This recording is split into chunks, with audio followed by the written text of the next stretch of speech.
Bienvenidos a esta exploración de Kohoku, una zona del distrito de Adachi en Tokio. Quizás el nombre suene, pero sus historias y rincones están menos a la vista. Exacto. Hoy vamos a bucear en sus transformaciones, sus leyendas y, bueno, su conexión tan fuerte con el río. Tenemos fuentes que nos cuentan mucho. ¿Sí? La idea es descubrir esas narrativas, ¿no? Las que definen a Kohoku de verdad. Eso es, Kohoku, originalmente era un pueblo, Kohoku-mura, que se formó en 1889. ¿Ah, sí? Sí, por la unión de 9 aldeas pequeñitas de la zona. Shikahama, Kagazarunuma, Koya, 9 en total. 9, vale. Y el nombre, Kohoku, Ehogu, significa literalmente al norte del río. Se refería al antiguo Arakawa, que hoy es el río Sumida. Claro. Luego ya en 1932 lo absorbió Tokio, pasó a ser parte de Adachi. Pero esa relación con el río, es clave en toda su historia. Ya verás. Pues vamos a ello. Empezamos con una historia muy visual, muy bonita. La de las sakuras de 5 colores, las famosas Goshiki Sakura, allí en el terraplén del río Arakawa. Y no eran 4 cerezos, ¿eh? Fue un proyecto bastante bestia, de 1886. Lo lideró Shimizu Kengo, que luego fue el primer alcalde de Kohoku-mura. Anda. 78 variedades distintas y más de 3.000 cerezos Satozakura. Se convirtió en uno de los sitios top de Tokio para el Hanami. Claro, es que el nombre Goshiki Sakura, cerezos de 5 colores, viene de ahí. Las crónicas decían que era como ver una nube arcoíris por la mezcla de colores de las flores. ¡Qué bonito! Tanta fama cogió que hasta el príncipe heredero Hirohito, el que luego sería el emperador Showa, fue a verlos en 1910, siendo muy joven. ¡Wow! De estos mismos cerezos a Washington, D.C. ¿En serio? ¿Los del Pótamo? Esos mismos, como regalo de amistad. O sea que los famosos cerezos de Washington tienen su origen aquí, en Kohoku, un proyecto local que acabó siendo diplomacia pura. Increíble esa conexión. Pero bueno, como suele pasar, la historia tuvo sus baches, después de la Segunda Guerra Mundial. Sí. Entre las inundaciones y, sobre todo, la contaminación de las fábricas de la zona, pues esas Goshiki Sakura espectaculares casi desaparecieron. Se perdió casi todo. Una pena, la verdad. Pero la historia no acaba ahí. Hay una segunda parte muy emotiva. Ah, sí, cuenta. En 1981, para celebrar los 50 años del distrito de Adachi, se montó el proyecto Sakura Satogairi. Satogairi, como vuelta a casa. Exacto, el regreso a casa de los cerezos. Trajeron esquejes de los descendientes de aquellos árboles que estaban en Washington. ¡Qué bueno! Y los plantaron de nuevo en Adachi, recuperando parte de ese legado perdido. Y como parte de ese intercambio, Nancy Reagan donó un cerezo Somei Yoshino. ¡Anda! El Reagan Sakura lo llaman. Todavía está en el Parque Toneri. Es como cerrar el círculo, ¿no? Sí. Pérdida y recuperación. ¡Qué historia más completa! Para quien quiera conectar con esto hoy, ¿dónde puede ir? Pues mira, el Parque Goshiki Sakura es el sitio clave. Allí está el monumento Saikurakiji, que recuerda la plantación original. Vale. Y también el Parque de Agricultura Urbana, que está cerca, cultiva variedades de cerezos y mantiene vivo ese espíritu. Son sitios para palpar esta historia, ¿sabes? De belleza, pérdida y, renacimiento. Dejamos los cerezos y cambiamos de tercio, aunque seguimos cerca del río.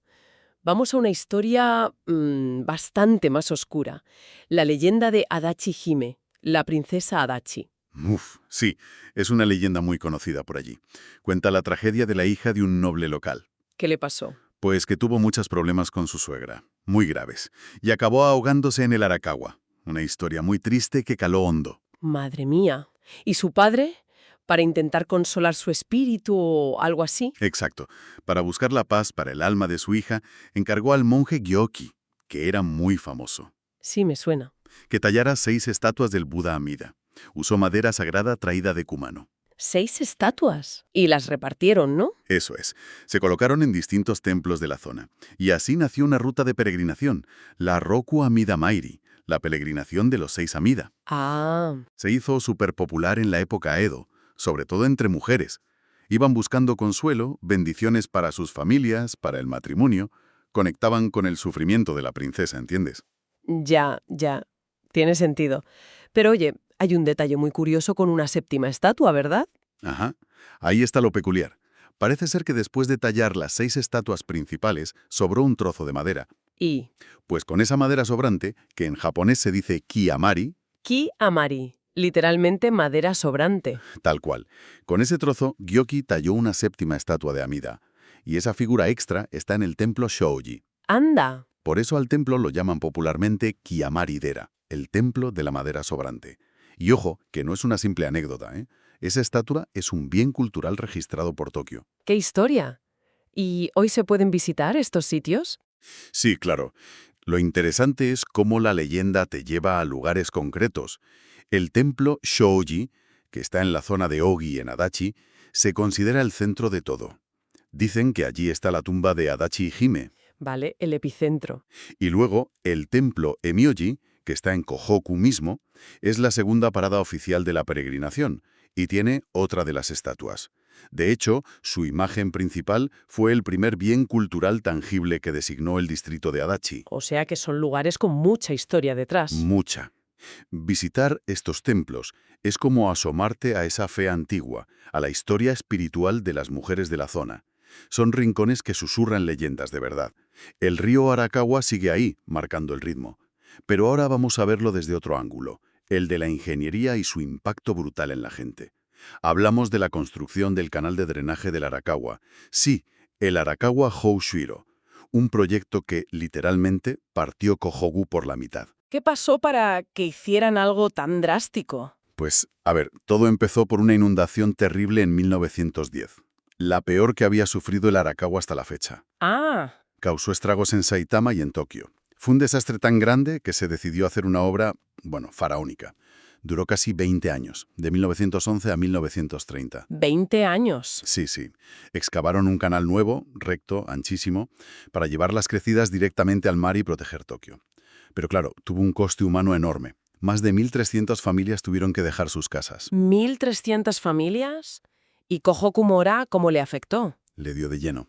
El nuevo canal artificial dividió al antiguo pueblo. Las zonas del suroeste, como Nita, Miyagi y Odai, quedaron al otro lado del nuevo río Arakawa. Ostras, el río que les daba nombre, de repente, los separaba. Exacto. Una paradoja tremenda. Pero dentro de ese drama hay una historia de resiliencia que a mí me parece admirable. ¿Cuál? La de la aldea de Miyagi.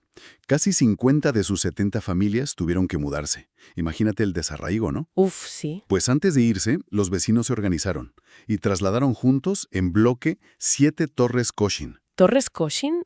¿Qué son? Son unos monumentos de piedra, bastante comunes, ligados a creencias populares de protección, de buscar larga vida. Eran importantes para ellos. Ya veo. Las trasladaron desde donde estaban originalmente hasta su nuevo barrio en Odai. No se podían llevar las casas, claro, pero se llevaron un trozo de su patrimonio, de su fe común. ¡Qué pasada! ¿Y esas torres siguen allí? Sí, son las 7 Koshin de Odai. Shodai no Shichi Goshin. Hoy son bienes culturales registrados de Adachi. ¡Qué interesante! Son como testigos silenciosos de esa transformación tan bestia, de la fuerza del río, en este caso un río hecho por el hombre, y de cómo una comunidad lucha por mantener su identidad, ¿no? Totalmente.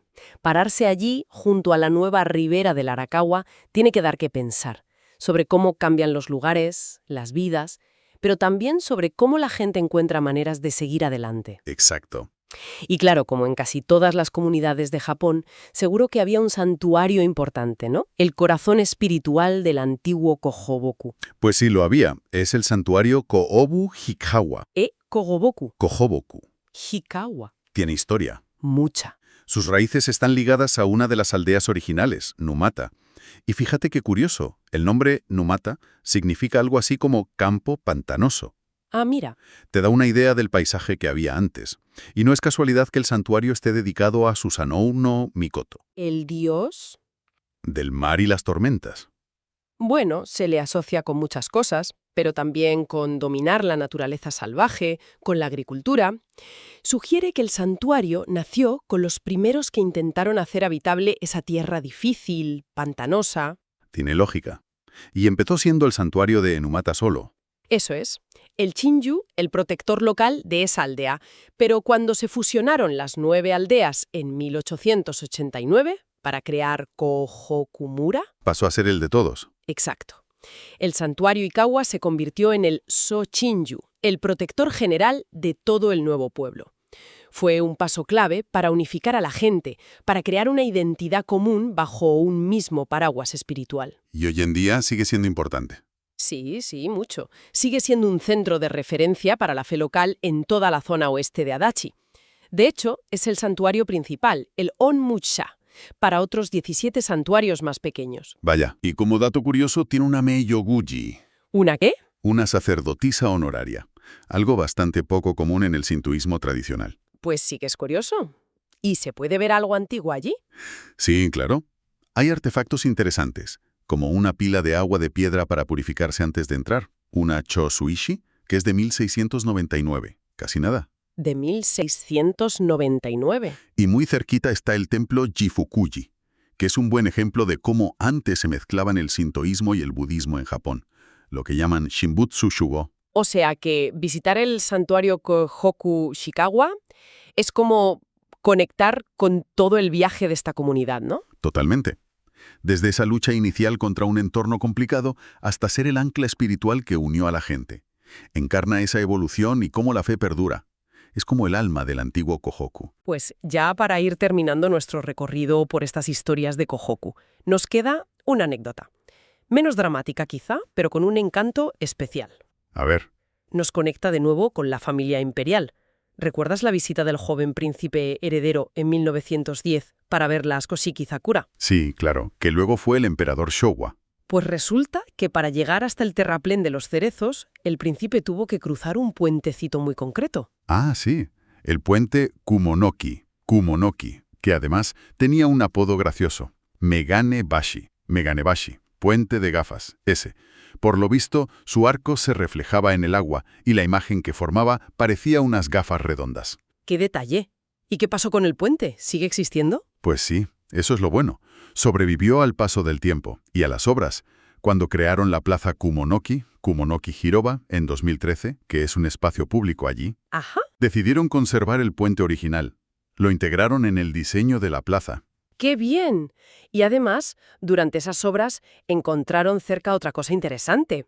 Una antigua compuerta de ladrillo para controlar el agua, la Kumonoki Yosui. Kumonoki Yosui. Y también la conservaron por su valor histórico.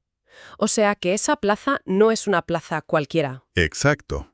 La plaza Kumonoki es más que un simple parque. Tiene ese vínculo físico, real, con un momento muy concreto de la historia del país. La visita del futuro emperador. Es como tocar la historia, ¿no? Un poco sí.